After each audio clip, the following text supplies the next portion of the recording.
Bonjour à tous. Parlons de la vaccination. Tout d'abord, un peu d'histoire. Les hommes ont toujours été à la merci des épidémies. De la peste noire à la grippe espagnole, ces virus s'étendent rapidement, allant jusqu'à tuer des centaines de millions de personnes. Ce n'est qu'au XIXe siècle que la vaccination a été découverte, premièrement par Edward Jenner, un scientifique anglais.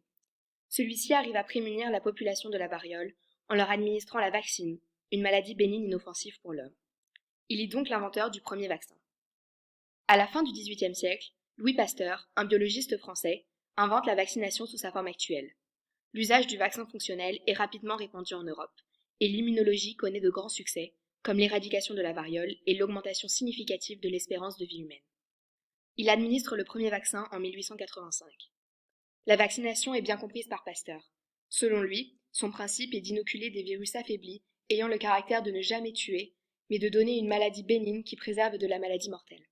Mais qu'est-ce qu'un vaccin? La vaccination est une injection d'antigènes non pathogènes, mais ayant un pouvoir immunogène. Le vaccin est associé à un adjuvant qui simule la réaction inflammatoire. Elle développe donc l'immunité de l'organisme contre les maladies infectieuses. La vaccination déclenche une réaction immunitaire adaptative. Elle a pour objectif la production de lymphocytes et plasmocytes mémoire. Le lymphocyte T phagocyte la cellule infectée et aboutit à la destruction du virus atténué injecté. Lors de la vaccination, les lymphocytes B mémoire sont créés et conservent les caractéristiques de l'antigène. Le taux d'anticorps plasmiques dans le corps augmente jusqu'à atteindre le seuil d'immunisation. Puis, lors d'une deuxième infection ou rappel du vaccin par le même pathogène, la quantité d'anticorps double et triplerait jusqu'à un seuil maximal.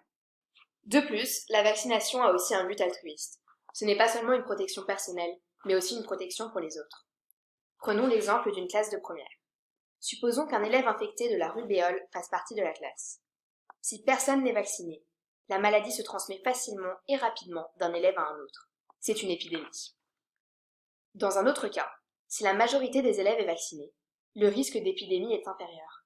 Les élèves qui ne le sont pas auront moins de chances d'être infectés. C'est la couverture vaccinale. Moins il y a d'élèves vaccinés, plus le risque de propagation de l'épidémie est élevé. Cet exemple à petite échelle s'applique à toutes les échelles, comme à celle d'une population. Il faut donc se vacciner pour soi-même et pour son entourage. C'est la responsabilité individuelle. À l'échelle de la société, chacun doit se vacciner pour protéger les autres. C'est la responsabilité collective. C'est donc grâce à la vaccination, apparue au XIXe siècle, que nous sommes protégés de certains virus mortels.